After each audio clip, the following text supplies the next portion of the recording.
और सबसे पहले बात, मुकेश सहनी तेजस्वी यादव को महागठबंधन का सीएम फेस और खुद को डिप्टी सीएम का चेहरा बता रहे हैं। तो दूसरी ओर पूर्णिया सांसद पप्पू यादव ने बिना नाम लिए तेजस्वी यादव के नेतृत्व को नकार दिया।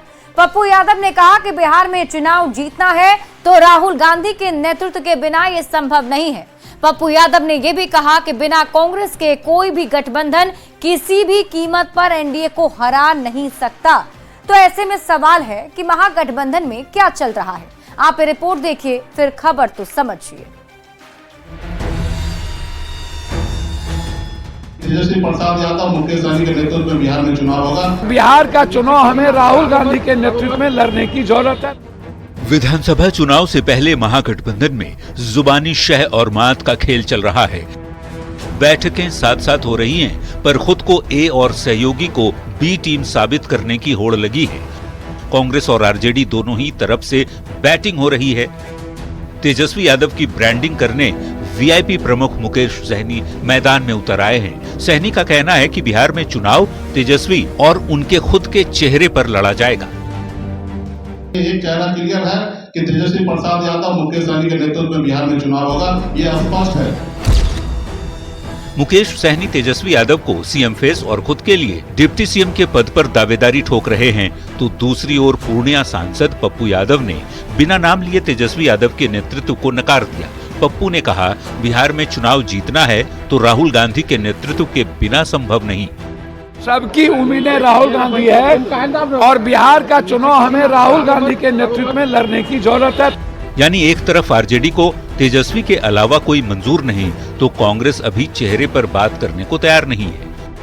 बिहार की जनता का जो परिवर्तनकारी राजनीति में तेजस्वी जी को विश्वास और समर्थन मिल रहा है। कोई भी दल ये गलतफहमी में नहीं रहे कि कांग्रेस को नकार सकती है। बिहार में चुनाव को चंद महीने रह गए हैं, लेकिन महागठबंधन के दल अभी तक आपसी तकरार में ही लगे हैं। आरजेडी को तेजस्वी दिख रहे हैं, मुकेश सहनी तेजस्वी के जरिए खुद की जमीन मजबूत कर रहे हैं, तो कांग्रेस बड़ा भाई बनने की अकड़ में है। सवाल है, इन आपसी लड़ाई के साथ क्या महागठबंधन एनडीए का मुकाबला कर पाएगा? न्यूज 18 के लिए पटना से संवाददाता रवि एस नारायण और धर्मेंद्र के साथ ब्यूरो रिपोर्ट।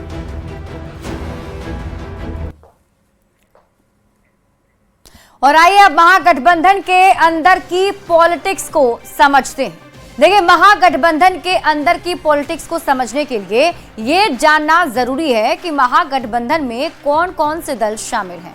तो मेरे सामने अभी आप ये देख पा रहे हैं, ये बड़े चेहरे। आपको बता दें कि बिहार में महागठबंधन में 6 दल हैं, जिसमें आरजेडी, कांग्रेस, मुकेश सहनी की पार्टी वीआईपी, 3 लेफ्ट पार्टियां सीपीआई, सीपीएम और सीपीआई-एमएल शामिल है। अब सियासी रार क्यों है, तो इसको समझते हैं। देखिए, आरजेडी बिहार में खुद को बड़ा भाई मानता है, जबकि कांग्रेस को राष्ट्रीय दल होने का गुरूर है। बिहार में खुद को बड़ा भाई मानने वाले आरजेडी के नेताओं का ये कहना है कि वोट हमारे पास तो चुनाव में चेहरा भी हमारा होगा, क्योंकि बिहार में कांग्रेस का जनाधार कमजोर है। तो वहीं दूसरी ओर कांग्रेस को अब राष्ट्रीय दल होने का गुरूर है। कांग्रेस के नेताओं का यह कहना है कि देश भर में उनकी पार्टी का जनाधार है। प्रदेश प्रभारी कृष्णा अल्लावरू जैसे नेताओं ने यह साफ कहा कि बिहार में भी बड़े भाई की भूमिका में है, ना कि बी टीम बनकर। विरोधी यानी कि बीजेपी और जेडीयू के नेता कहते हैं आरजेडी और कांग्रेस में जबरदस्त खींचतान है, भले ही खुलकर कोई ना बोले।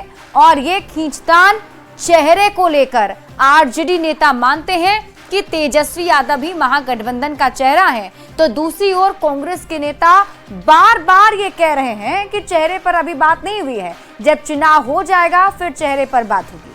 अब आरजेडी और कांग्रेस के इस चेहरे वाली लड़ाई में वीआईपी के मुकेश सहनी तेजस्वी यादव के पक्ष में उतर आए हैं। मुकेश सहनी का कहना है कि चुनाव तेजस्वी यादव और उनके चेहरे पर लड़ा जाएगा। तो वहीं दूसरी तरफ निर्दलीय सांसद पप्पू यादव हैं, वो कह रहे हैं कि राहुल गांधी के चेहरे पर चुनाव लड़ा जाए, बिना कांग्रेस को आगे किए एनडीए को हराना मुश्किल है। तो ऐसे में सवाल है कि मुकेश सहनी तेजस्वी यादव के पक्ष में क्यों उतरे। तो आइए अब इसको भी समझते हैं। दरअसल मुकेश सहनी को दिली इच्छा है कि वो डिप्टी सीएम बने। पिछली बार यानी कि 2020 में वो खुद को डिप्टी सीएम का चेहरा प्रोजेक्ट करने की मांग कर रहे थे, लेकिन बाद में आरजेडी पर पीठ में छुरा घोंपने का आरोप लगाते हुए प्रेस कॉन्फ्रेंस से उठकर चले गए थे। एक बार फिर वही उनकी इच्छा हिलोरे मार रही है, यानी कि लब्बो लुआब यही है कि कांग्रेस अब तक तेजस्वी यादव के चेहरे पर तैयार नहीं, क्योंकि तेजस्वी चेहरा बन गए तो कांग्रेस बी टीम बन जाएगी, लेकिन कांग्रेस को इस बार बी टीम बनना मंजूर नहीं है। तो अब जो मुकेश सहनी हैं उनकी तरफ से ये बड़ा दावा किया गया है। हालांकि देखना होगा कि इसे महागठबंधन कैसे डील करता है। बढ़ते हैं आगे और बात अगली खबर की। पहलगाम में आतंकी हमले को आज 1 महीना पूरा हो गया और इस मौके पर पीएम मोदी ने राजस्थान के बीकानेर से दुश्मनों को सीधा संदेश दे दिया। नाल एयरबेस पहुंचे पीएम मोदी ने आतंकियों और आतंक परस्त पाकिस्तान को दो टूक कहा कि आतंक और आतंकियों को पनाह देने वालों को एक जैसा ही इलाज किया जाएगा। पाकिस्तान बॉर्डर से बेहद करीब भारतीय सेना के जवानों और स्थानीय लोगों के बीच पीएम मोदी की दहाड़ ने पूरी दुनिया को क्या संदेश दिया है। सबसे पहले आप ये रिपोर्ट देखिए, फिर खबर तो समझिए। मोदी का दिमाग ठंडा है, ठंडा रहता है, लेकिन मोदी का लहू गर्म होता है। पहलगाम हमले की 1 महीने पूरे होने पर पीएम मोदी ने राजस्थान के रण से दुश्मनों को दो टूक संदेश दिया। बीकानेर में पीएम मोदी ने आतंकवादियों और आतंक के पनाहगारों को बेहद सख्त लहजे में संदेश दिया। पीएम ने कहा, हमारी सरकार ने सेना को खुली छूट दी और तीनों सेनाओं ने मिलकर ऐसा चक्रव्यूह रचा कि पाकिस्तान को घुटने टेकने के लिए मजबूर होना पड़ा। 22 तारीख के हमले के जवाब में 22 मिनट में आतंकियों के 9 सबसे बड़े ठिकाने तबाह कर दिए। जब सिंदूर बारूद बन जाता है तो नतीजा क्या होता है। प्रधानमंत्री मोदी ने सख्त लहजे में कहा कि जो सिंदूर मिटाने निकले थे उन्हें मिट्टी में मिला दिया। जो सोचते थे कि भारत चुप रहेगा, जो अपने हथियारों पर घमंड करते थे, आज वो मलबे के ढेर में दबे हुए हैं। जो अपने हथियारों पर घमंड करते थे वो मलबे के ढेर में दबे हुए हैं। पीएम मोदी ने आतंक को पालने वालों को दो टूक कहा कि भारत अब आतंकी और आतंक को पनाह देने वालों को एक जैसा देखेगा। पीएम मोदी ने ऑपरेशन सिंदूर का जिक्र करते हुए कहा कि मोदी की रगों में लहू नहीं, गर्म सिंदूर बह रहा है। मोदी की नसों में लहू नहीं, गर्म सिंदूर बह रहा है। प्रधानमंत्री ने साफ संदेश दिया कि मोदी का दिमाग ठंडा है, लेकिन लहू गर्म रहता है। मोदी का दिमाग ठंडा है, ठंडा रहता है, लेकिन मोदी का लहू गर्म होता है। प्रधानमंत्री ने आतंकियों को पनाह देने वाले पाकिस्तान को साफ बता दिया कि आतंक परस्त देश के साथ न कोई ट्रेड होगा, न कोई टॉक होगा। दरअसल आज ही के दिन 22 अप्रैल को कश्मीर के पहलगाम में आतंकवादियों ने निर्दोष 26 पर्यटकों को धर्म पूछकर मार डाला था। भारत की बेटियों का सिंदूर उजाड़ा था, जिसका बदला भारतीय सेना ने ऑपरेशन सिंदूर के जरिए लिया। पीएम मोदी ने साफ कह दिया कि भारत पर बुरी नजर डालने वालों को मिट्टी में मिला दिया जाएगा। Bureau report, news 18। और देखिए, आज ऑपरेशन सिंदूर पर पीएम मोदी ने एक कविता भी सुनाई। आपको भी वो कविता सुनाते। निकले थे उन्हें मिट्टी में मिलाया है। जो हिंदुस्तान का लहू बहाते थे, आज कतरे कतरे का हिसाब चुकाया है। जो सोचते थे भारत चुप रहेगा, आज वो घरों में डूब के पड़े हैं। ये शोध प्रतिशोध का खेल नहीं, ये न्याय का नया स्वरूप है। ये ऑपरेशन सिंदूर है। ये सिर्फ आक्रोश नहीं है, ये समर्थ भारत का रौद्र रूप है। ये भारत का नया स्वरूप है। पहले घर में घुसकर किया था वार, अब सीधा सीने पर किया प्रहार है। आतंक का फन कुचलने की यही नीति है, यही रीति है, यही भारत है, नया भारत है। और आइए अब राजस्थान की धरती से दिया गया पीएम मोदी का ये संदेश समझते हैं। देखिए, पीएम मोदी ने कहा कि आतंकियों ने धर्म पूछकर हमारे लोगों को मारा। मोदी सरकार ने तीनों सेनाओं को खुली छूट दी। तीनों सेनाओं ने मिलकर ऐसा चक्रव्यूह रचा कि पाकिस्तान को घुटने टेकने के लिए मजबूर कर दिया।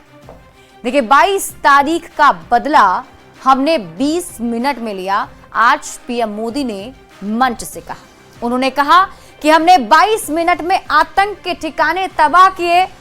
दुनिया ने और देश के दुश्मनों ने भी देख लिया कि जब सिंदूर बारूद बन जाता है तो नतीजा क्या होता है।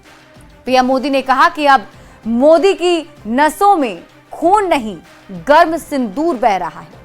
पीएम मोदी ने साफ साफ कहा कि अगर भारत पर आतंकी हमला हुआ तो इसका करारा जवाब दिया जाएगा। हमारी सेना तारीख और समय तय करेगी। पीएम ने यह भी कहा कि एटम बम की गीदड़ भभकियों से भारत डरने वाला नहीं है। तो आज प्रधानमंत्री नरेंद्र मोदी की तरफ से आज ये बड़ी बातें कही गई, जिससे बड़ा संदेश आतंकवादियों को पनाह देने वाले देश को भी गया है। बढ़ते आगे और बात अगली खबर ही कर लेते हैं। भारत अपनी जीरो टॉलरेंस की नीति को वैश्विक मंच पर ले जा रहा है। ऑपरेशन सिंदूर के तहत पाकिस्तान के आतंकी ठिकानों पर करारा प्रहार करने के बाद अब भारतीय सांसदों के सर्वदलीय प्रतिनिधिमंडल 32 देशों में भारत का संदेश पहुंचा रहे हैं। सबसे पहले आप ये रिपोर्ट देखिए, फिर खबर तो समझिए।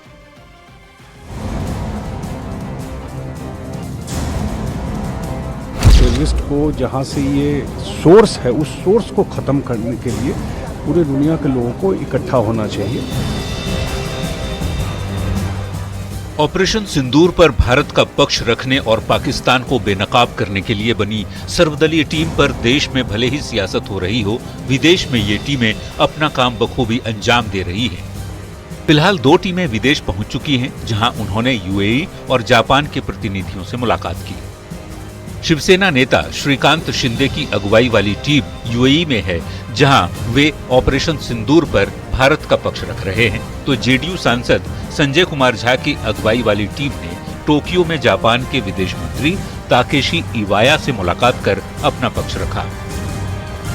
जो इंडिया का स्टैंड रहा है कि हम अब जो टेररिस्ट को जहां से ये सोर्स है, उस सोर्स को खत्म करने के लिए पूरे दुनिया के लोगों को इकट्ठा होना चाहिए। भारत का ये सर्वदलीय डेलीगेशन ऑपरेशन सिंदूर के बाद पाकिस्तान के प्रोपेगेंडा का जवाब है। अलग अलग पार्टियों के सांसद और विशेषज्ञों की 7 टीमें बनाई गई हैं। ऑपरेशन सिंदूर और भारतीय सांसदों का ये वैश्विक मिशन न केवल भारत की ताकत बल्कि एकता और आतंकवाद के खिलाफ दृढ़ संकल्प को दर्शाता है। भारत का यह कदम वैश्विक मंच पर एक नई शुरुआत है। Bureau report, news 18।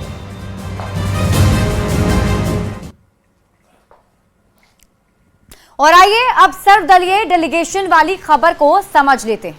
देखिए, सबसे पहले आपको बता दें कि 22 अप्रैल ये वो तारीख थी जब जम्मू कश्मीर के पहलगाम में आतंकी हमला हुआ था। 6 और 7 मई की दरमियानी रात भारत ने ऑपरेशन सिंदूर चलाया। पाकिस्तान में बने 9 आतंकी ठिकाने भारत ने तबाह कर दिए। भारत के समझाने के बावजूद, आतंकियों पर हुए हमले के बाद पाकिस्तान ने गुस्ताखी की, जिसके बाद भारत ने पाकिस्तान पर जवाबी कार्रवाई की और पाकिस्तान के कई एयरबेस तबाह कर दिए गए। मुंह की खाने के बाद भी पाकिस्तान प्रोपोगेंडा फैलाने से बाज नहीं आ रहा है।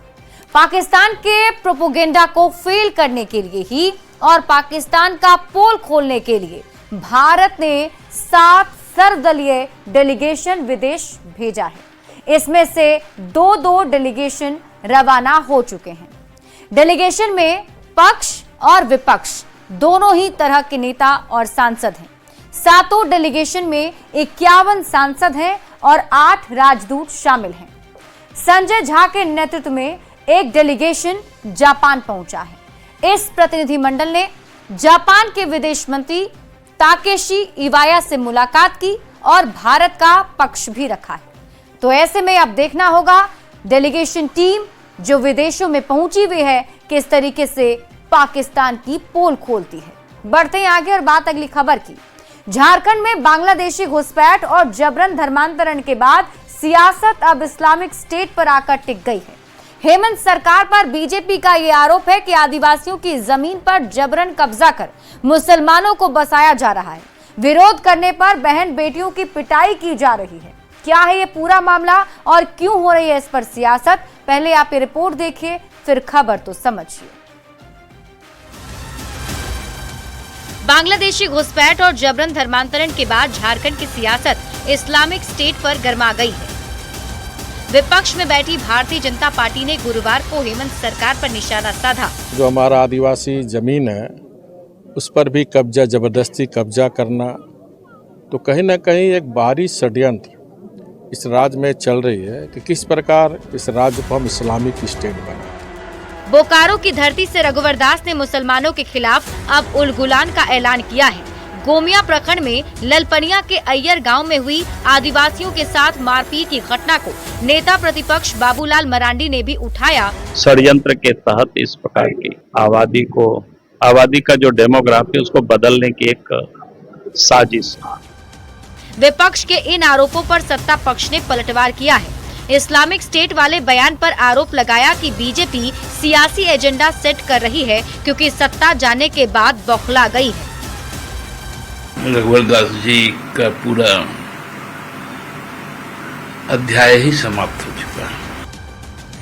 सत्तारूढ़ दल और विपक्ष की लड़ाई इस्लामिक स्टेट पर आकर अटक गई है। आदिवासियों के हिमायती और हितैषी होने के अपने अपने दावे किए जा रहे हैं।